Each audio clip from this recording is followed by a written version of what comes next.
चटपटी चटाकेदार पाणीपुरी म्हणजे काय तर प्रत्येकाचा वीक पॉइंट. आणि आज आपण घरच्या घरीच एकदम टम्म फुगलेल्या, कुरकुरीत राहणाऱ्या, महिनाभर टिकणाऱ्या पाणीपुरीच्या पुऱ्या करतोय. आणि या गोल गरगरीत पुऱ्या करायला खूप सोप्या आहेत बरं का. मुख्य म्हणजे पटकन होतात. नाहीतर आपल्याला वाटतं की एवढं कोण खेळत बसणार, पण इतकं सोपं करून सांगितलंय की कुणीही सहज करू शकेल. त्याचसोबत आपण पाणीपुरीचं तिखट पाणी, चाट चटणी, आलू मसाला सगळं बघणार आहोत. मुख्य म्हणजे सगळ्या रेसिपीज करायला खूप सोप्या आहेत. चला करूयात. नमस्कार, सरिताज किचनमध्ये आज आपण पाणीपुरी कशी करायची ते बघणार आहोत. मला वाटते की एवढं वाक्य पुरेसं आहे. सगळेजण खुश असणार, कारण पाणीपुरी कोणाला आवडत नाही, सगळ्यांनाच आवडते. पण आज आपण पाणीपुरीच्या पुऱ्या सुद्धा घरच्या घरी कशा करायच्या एकदम परफेक्ट रेसिपी आहे. सोबत सगळ्या गोष्टी बघणार आहे. तसं तर पाणीपुरी आपण जे पुऱ्या असतात बाहेरून सहज विकत आणू शकतो, पण बऱ्याच कमेंट्स आल्या होत्या की त्या मैद्याच्या असतात. तर आम्हाला घरच्या घरी पुऱ्या कशा करायच्या ते सांगा की जिथं मैदा वापरला जात नाही. तसं तर मी पाणीपुरीची रेसिपी शिकले कशी, तर मी आंध्रामध्ये होते त्यावेळी तिथं पाणीपुरी वडापाव असं मिळायचं नाही. एका जागी पाणीपुरी मिळायची, पण चाटचे पदार्थ आणि ज्यूसेस हे आपण ज्यावेळी बाहेरून विकत घेतो ना त्यावेळी जरा हायजीन बघावं लागतं, कारण ते कच्चे असतात, बाधू शकतात. मला काही ते हायजेनिक वाटायचं नाही तो पाणीपुरीवाला, म्हणून म्हटलं की चला बऱ्याच प्रयत्नांनंतर मी पाणीपुरी म्हणजे पुऱ्या घरच्या घरी कशा करायच्या ते शिकून घेतलं. अगदी परफेक्ट रेसिपी आहे. बऱ्याच वेळा मी ट्राय केलेली आहे, त्यामुळं एकदम परफेक्ट प्रमाण दिलेलं आहे. त्यामुळे तुम्ही अगदी कुरकुरीत महिनाभर टिकणाऱ्या पाणीपुरीच्या पुऱ्यासुद्धा घरी करू शकता. आणि बाकीचे पदार्थ तर आपण बघणारच आहोत, तर फार वेळ घालवणार नाही, बरंच काही करायचं आहे. पटकन सुरुवात करूयात. तर पहिल्यांदा आपल्याला पुरीसाठी काय साहित्य लागतं ते बघू. तर इथं घेतला 1 कप जाड रवा. तर हे बघा, रवा असा जाड घ्यायचा आहे. 1 कप रवा, त्यासाठी आपल्याला पाव कप मैदा घ्यायचा आहे. थोडा तरी मैदा वापरावा लागतो. अगदी नखभर 1-2 चिमूट मीठ लागणार आहे. आता 1 कप रव्यासाठी आपल्याला अर्धा कप एकदम गरम गरम पाणी घ्यायचं आहे. हे अगदी परफेक्ट प्रमाण आहे, त्यामुळे तुम्हाला पाण्याचा अंदाज चुकण्याचा प्रश्नच येणार नाही. आता एका बोलमध्ये घेऊयात हा रवा, मैदा, 2 चिमूट मीठ, याला मिसळून घ्यायचं आहे. आता हे गरम पाणी याच्यामध्ये घालायचं, एकदम कडकडीत गरम पाणी घ्यायचं आणि याला मिक्स करायचं आहे. हाताने मिसळू नका, पाणी खूप गरम आहे. आता थोडंसं हाताला सोसवेल असं झालं की याला हाताने चांगलं मळून घेऊ. तर हे बघा, आहे तेवढ्या पाण्यातच याला चांगलं मी मळून घेतलं आहे. हे बघा, इतपत सैलसर झालेलं आहे. आता हा जाड रवा आहे, त्याला चांगलं भिजायला पाहिजे, म्हणून याच्यावर झाकून याला 20 ते 25 मिनिटं भिजवत ठेवू. तर आपला रवा भिजतोय तोपर्यंत आपण चिंचेची चटणीची तयारी करू. तर त्यासाठी साहित्य काय लागणार आहे ते बघू. तर इथं घेतली 1 कप चिंच, त्यासाठी 10 ते 12 खजूर घेतलेले आहेत. 1 कप बारीक चिरलेला गूळ घेतला, किंवा गुळाचं प्रमाण कमी करू शकता किंवा साखर वापरू शकता. 2 कप पाणी लागणार आहे. चवीपुरतं मीठ, अर्धा टीस्पून काळं मीठ, अर्धा टीस्पून जिरेपूड, 1 टीस्पून मिरची पावडर आणि पाव चमचा हिंग. आता एक कढई तापत ठेवली, त्यामध्ये ही चिंच काढूया, खजूर काढायचे आहेत आणि यामध्ये हे पाणी घालायचं आहे. आता गॅस मोठा करू आणि याला चांगली उकळी आणू. तर बघा, याला आता चांगली उकळी आली की गॅस कमी करायचा आणि चिंच आणि खजूर चांगले मऊ होईपर्यंत शिजवून घ्यायचे. फार वेळ नाही, 3 ते 4 मिनिट लागतील. तर 3-4 मिनिटं शिजवल्यानंतर चिंच आणि खजूर छान मऊ शिजलेले आहेत. गॅस बंद करूयात आणि यांना पूर्ण गार करून घेऊ. तर शिजलेले चिंच आणि खजूर पूर्ण गार झालेले आहेत. इथं आपण चिंच आणि खजूर दोन्हीच्या बिया काढलेल्या होत्या, त्यामुळे याला आता आपण मिक्सरमधून बारीक करून घेऊ. बिया काढून मगच शिजायला घाला, नाहीतर मिक्सरमध्ये सगळं बारीक होईल आणि कचकच लागेल. तर हे बघा, याला खूप नाही, अगदी पल्स मोडवर 1-2 वेळा फिरवून घेतलं. आता ज्या कढईमध्ये आपल्याला चटणी शिजवायची आहे ना, त्याच कढईमध्ये मी याला गाळून घेते.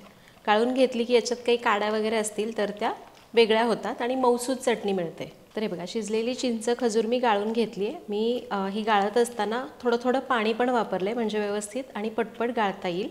साधारण 1 पाऊण कप पाणी वापरलं आणि एवढी ही कचकच वर राहिलेली आहे. आता कढई आपण गॅसवर चढवली. हे बघा, असा एक पातळ पल्प आपल्याला मिळाला आहे चटणीसाठी. आता यामध्ये घालायचा आहे बारीक चिरलेला गूळ, किंवा साखर घालायची तर साखर वापरू शकता. याला मिसळून घ्यायचं आणि गूळ विरघळेपर्यंत आणि याला उकळी येईपर्यंत ढवळत राहू. तर गॅस मोठाच ठेवून याला चांगली उकळी आणली आहे आणि गूळ ही चांगला विरघळला गेला आहे. आता गॅस कमी करायचा आहे. यामध्ये घालायचं आहे चवीपुरतं मीठ, हिंग पाव चमचा, भाजलेल्या जिऱ्याची पूड, मिरची पावडर, हे जे काही जिन्नस घालतोय ना हे तुम्ही आवडीप्रमाणे कमी जास्त करू शकता. आणि अर्धा चमचा काळं मीठ. तुम्हाला जर आता वाटलं की याच्यात बाकी काही घालायचं नाही तर सरळ साधं मीठ, मिरची पावडर आणि 1 ते 1.5 चमचा चाट मसाला घातला तरी चालेल, जर हिंग किंवा तुम्हाला काळं मीठ वगैरे घालायचं नाही आहे तर. आता हे सगळे मसाले याच्यामध्ये घातले. आता याला 3 ते 4 मिनिटं मंद आचेवर शिजवून घ्यायचे. ही चटणी आपल्याला खूप घट्ट करायची नाही, त्यामुळे 3 ते 4 मिनिटं मंद आचेवर शिजवून घेऊ. आता बघा या चटणीला किती मस्त शाईन आली आहे. 3-4 मिनिटं मंद आचेवर उकळलं. फक्त याला अधेमध्ये ढवळत राहायचं आहे, नाहीतर मग एका बाजूने लागेल. तर हे बघा अशी कन्सिस्टन्सी पाहिजे. ही आत्ता गरम आहे म्हणून बरीच पातळ दिसते आहे. थंड झाली की खूप अशी जमून येईल. तर आपली ही चटणी तयार झाली आहे. गॅस बंद करूयात आणि चटणी पूर्ण गार करून घेऊ. आता आपली चटणी होत होती तोपर्यंत आपलं हे पीठ चांगलं भिजलेलं आहे. हे बघा जाड रवा होता पण एकदम छान असा मऊसूत झालेला आहे. आता आपल्याला फक्त काय करायचं आहे, याला एका ताटामध्ये घ्यायचं आणि 2 ते 3 मिनिटं चांगलं मऊ करून घ्यायचं. तुम्ही फक्त इथं सांगितलेलं प्रमाण आणि जे काही गरम पाणी सांगितलं तशा प्रकारे हे भिजवून घ्या रवा. खूप छान अशा फुगलेल्या कुरकुरीत पुऱ्या तयार होतात. तुम्हाला वाटेल की छोट्या छोट्या पुऱ्या लाटायला किती वेळ लागतो, पण खूप पटपट लाटून होतं. तर हे बघा 1-2 मिनटंच मी याला चांगलं असं मळून घेतलेलं आहे. आता याचे गोळे करू.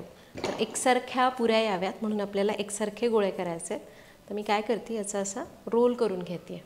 पुऱ्या शक्यतो लहानच करायच्या म्हणजे अख्खी पुरी तोंडात मावते. हे बघा या रोलकडे बघून वाटतंय का की हा रव्याचा आहे? नाही. तर असा छोटे छोटे गोळे तोडून घेऊ. हे बघा मी एवढ्या साईजचे गोळे तोडते. फक्त हे करत असताना आपलं हे उरलेलं जे पीठ आहे ना ते झाकून ठेवायचं आहे. तर पहिल्या रोलचे मी असे तुकडे केलेत. आता याचे गोळे करून घ्यायचे. हे बघा सहज गोळी तयार होते. आता उन्हाळा आहे आणि तुम्हाला अधेमध्ये कुठेही वाटलं की अरे हात खूपच कोरडा झाला आहे, रवा पांढरट होतो आहे, तर हे बघा मी पाणी घेतलं आहे. एखादं बोट पाण्यात बुडवायचं, हाताला पुसायचं आणि मग गोळ्या करायच्या. म्हणजे मग ते रवा सुकत नाही, कारण आपल्या हातावर घासल्यावर पण रवा सुकतो. तर हे बघा इथं मी एवढ्या गोळ्या करून घेतल्यात. 50 गोळ्या झाल्यात आणि अजून एवढं पीठ शिल्लक आहे. म्हणजे एकूण 80 पुऱ्या 1 कप रव्यामध्ये तयार होतात. आता आपण काय करूयात, या गोळे याच्यामध्ये काढून घेऊ म्हणजे ते सुकणार नाहीत आणि यांना झाकून ठेवायचं आहे. आता इथं मी एक कॉटनचा कपडा अंथरला आहे. कॉटनचा स्वच्छ कपडा, स्वच्छ आणि कोरडा कपडा अंथरायचा आणि याच्यावर आपल्याला पुऱ्या लाटून टाकायच्यात. तर हे बघा पुरी घेताना त्याला तेल पीठ काही लावायचं नाही. एका बाजूनी लाटली, उलटायची नाही, तशीच सरळ आडवी करायची आणि पुरी लाटून घ्यायची. फक्त लाटत असताना लक्षात घ्या सगळीकडनं पुरी एकसारखी पाहिजे. लहान मोठी किंवा अशी लहान मोठी असू द्या, जाड नको. म्हणजे कडा जाड असतील, मध्ये पातळ असेल तर पुरी नीट फुगणार नाही. तर हे बघा आपली चपाती कशी असते ना त्याच्यापेक्षा किंचित पुरी पातळ लाटायची, फार पातळ नाही. आता ही आपण अशी ठेवली होती, अशीच लाटली आहे ना, अशीच्या अशी उचलायची आणि ओके. आणि जी बाजू पोळपाटावर असते ना तशीच उचलून आपल्याला या कापडावर ठेवायची. मी अजून एक पुरी करून दाखवते. आणि हे करत असताना आपले दुसरे गोळे झाकून ठेवायचेत, कारण रवा आहे ना लगेच सुकू शकतो. अशी लाटली, पुन्हा अशी एकदा लाटायची. तुम्हाला पाहिजे तर उभ्या लांबट पण पुऱ्या करू शकता.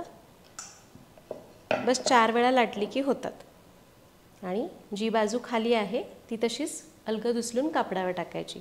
तर इथं मी 50 पुऱ्या करून घेतल्यात. साधारण 30 पुऱ्या मी लाटून घेते, मग आपण तळायला घेऊ. तर 30 म्हणता म्हणता मी सगळ्या पुऱ्या लाटून घेतलेल्या आहेत आणि साधारण 45 पुऱ्या मी लाटल्या. त्या लाटण्यासाठी मला फक्त 10 ते 12 मिनिट लागले. आता पुऱ्या तळून घेऊ. आता पुऱ्या तळायला घ्यायच्यात, त्यासाठी तेल तापायला ठेवलं आहे. इथे मी हे सरिताज किचनचं लाकडी घाण्याचं तेल घेतलं आहे. सरिताज किचनची तेलं, कांदा लसूण मसाला आणि बाकीचे सगळे प्रोडक्ट संपूर्णपणे केमिकल फ्री आहेत. एकदा नक्की वापरून बघा.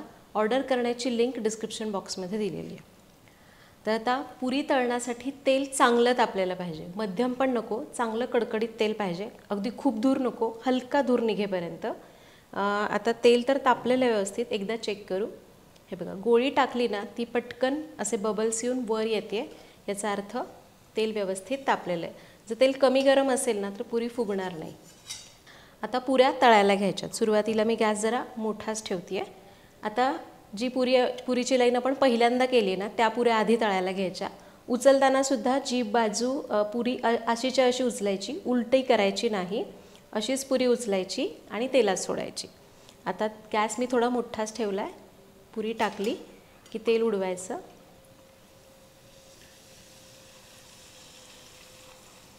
हे बघा पुरी मस्त फुगून वर आलेली आहे. ही पुरी फुगली की दुसरी टाकायची. अजून तेलाने पाहिजे तसा ताव धरलेला नाही आहे. दुसरी बॅच बघा एकदम छान येईल. हे बघा ही पण पुरी छान फुगली की मग तिसरी टाकायची.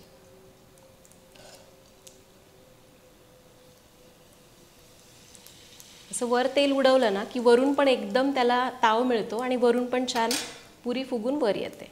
ऑलमोस्ट 90% पुऱ्या या फुगतातच. तर तुमच्या कढईमध्ये जेवढ्या बसतील तेवढ्या पुऱ्या टाकायच्या किंवा तुम्हाला जेवढ्या तळता येतील तेवढ्या टाका. आता जी पहिली पुरी टाकली ना ती आपण उलटून घेऊ. हे बघा छान तळली आहे ना, अशा तांबूस रंगावर. आता पुऱ्या टाकल्या की गॅस आपल्याला मध्यम ठेवायचा आहे आणि पुऱ्या खरपूस अशा तळून घ्यायच्या. कारण जर तुम्ही पुऱ्या कमी तळल्या ना तर मात्र त्या फुगणार खऱ्या पण मऊ पडतील. तर हे बघा ही पुरी छान तळली गेली आहे. मी काढून घेते. मग जसजशा तळत येतील ना तशा तशा पुऱ्या मग काढून घ्यायच्या. फक्त लक्षात घ्या थोड्या तांबूसच करा. जर तुम्ही खूप कमी ठेवल्या अशा एकदम पांढरट तर मग त्या कुरकुरीत राहणार नाहीत, मऊ पडतील. यातली ही एक पापडी झाली. पण हरकत नाही, आपण पापडी चाट पण करू शकतो. तुम्हाला आवाजावरून कळत असेल छान कुरकुरीत पुऱ्या झाल्या. काढून घेऊ. आता ही पहिली बॅच होती, बऱ्यापैकी तेलाला अजून ताव नव्हता. आता इथून पुढच्या पुऱ्या बघा एकदम अशा मस्त टमटम फुगतील. गॅस मोठाच ठेवला आहे मी. हे बघा पुरी मस्त फुगून आली.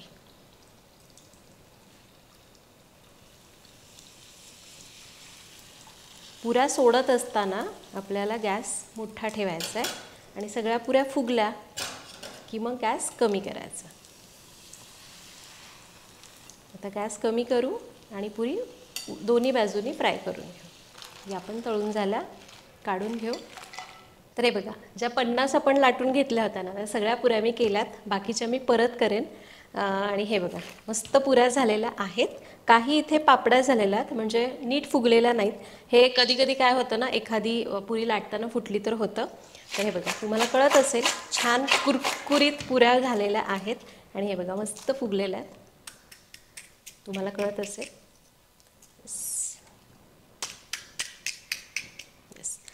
तर आपल्या मस्त कुरकुरीत पुऱ्या तयार झाल्यात. या पूर्ण गार झाल्यावर जर तुम्ही हवा बंद ठेवला तर 15-20 दिवसांपर्यंत वापरू शकता. आता हे मी आज केलं आहे. तुम्ही जर आदल्या दिवशी रात्री केलं आणि दुसऱ्या दिवशी पाणीपुरी करायला घेतली तरी चालेल.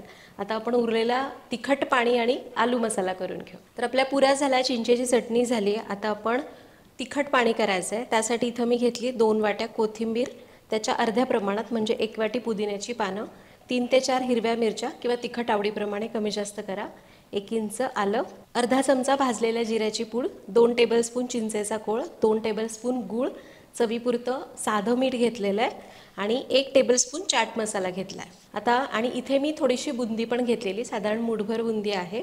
आता हे सगळं साहित्य पुदिना, कोथिंबीर, मिरची, आलं आणि हे सगळे मसाले, चिंचेचा कोळ आणि गूळ मिक्सरमधून थोडंसं पाणी घालून बारीक करूया. तर हे बघा याला मी असं बारीक वाटलं आहे. छान असा हिरवा रंग आलेला आहे. याला एका मातीच्या भांड्यात काढलं म्हणजे असं छान थंडगार वाटतं. यामध्ये आता माठातलं गार पाणी घालायचं आहे. मी मिक्सरमध्येच घालून थोडंसं मिसळून घेते. यामध्ये मी अजून गार पाणी घालते. असं पातळ पाणी छान लागतं ना पाणीपुरीमध्ये. तर हे बघा आपलं हे तिखट पाणी तयार झालेलं आहे. यामध्ये फक्त आपल्याला घालायची खारी बुंदी. तर हे पाणी तयार झालं. आता पाणीपुरीमध्ये जे स्टफिंग करतो ना आलू मसाला तो करूयात.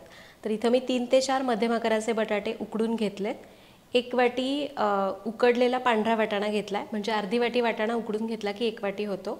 त्यासाठी लागेल अर्धा चमचा काळं मीठ, चवीपुरतं साधं मीठ, अर्धा ते 1 चमचा चाट मसाला आणि बारीक चिरलेली कोथिंबीर. आता एका बोलमध्ये हे उकडलेले वाटाणे आणि हा बटाटा आपल्याला मॅश करायचा आहे. असं खूप मऊ मॅश करण्याची गरज नाही, रफली मॅश केला तरी चालेल. किंवा तुम्हाला जर फक्त बटाटा वापरायचा आहे, वाटाणे वापरायचे नाही तरी पण चालतील. तर या दोन्हीला चांगलं एकत्रित करून मॅश करायचं आहे. तर हे सगळं मी हाताने स्मॅश केलं. यामध्ये घालूया चाट मसाला, साधं मीठ, काळं मीठ, थोडीशी कोथिंबीर आत्ता घालू. त्याचबरोबर आपण हे जे तिखट पाणी केलं आहे ना त्यातलं एक 2-3 चमचे तिखट पाणी घातलं आणि याला चांगलं मिक्स करायचं आहे. तुम्हाला जर पाहिजे तर याच्यामध्ये तुम्ही मिरची पावडर घालू शकता, पण हे तिखट पाणी घातलं आहे ना त्याने सुद्धा एक छान तिखट चव येते. तर यामध्ये सगळे जिन्नस चांगले एकजीव करून घेतलेत. आपला हा आलू मसाला तयार झाला आहे. तर आपली सगळी तयारी झालेली आहे. बारीक शेव इथं मी आणलेली आहे. त्यानंतर खारी बुंदी तयार आहे. आपला हा आलू मसाला तयार झालेला आहे. चिंचेची चटणी तयार झालेली आहे. आपलं हे मस्त तिखट पाणी तयार झालेलं आहे आणि पुऱ्यासुद्धा तयार झाल्यात. मस्त पाणीपुरी तयार करूयात.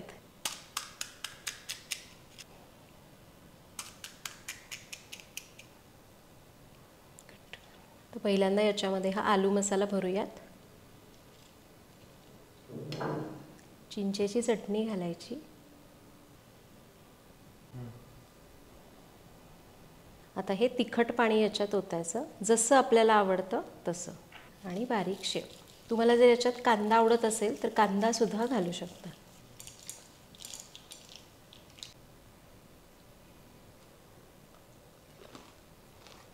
खूप मस्त. तर इथं मी करता करता 2 पाणीपुरी खाल्लेली आहे आणि खरं सांगते खूप मस्त झाली आहे. मला फक्त कमेंटमध्ये सांगा की तुम्हाला पाणीपुरी अशी सिंगल द्रोणमध्ये घेऊन खायला आवडते का अशी प्लेट करून खायला आवडते. मला कशीही आवडते. तर इथं सांगितलेल्या छोट्या टिप्स वापरून ही पाणीपुरी नक्की करून बघा. संपूर्णपणे रव्याची आहे त्यामुळे मस्त कुरकुरीत होते. काहीच अवघड नाही आहे. टेन्शन डोक्यातून काढून टाकायचं आणि करायला घ्यायच्या. अगदी तासाभरामध्ये तुम्ही 100 पुऱ्या करू शकाल. एकदा करून ठेवल्या की महिनाभर टिकतात. बाकीचं काय सोपंच आहे. करून बघा आणि कमेंट्समध्ये सांगा की ती कशी वाटली. पुन्हा भेटूयात अशाच एका नवीन व्हिडिओमध्ये. तोपर्यंत धन्यवाद.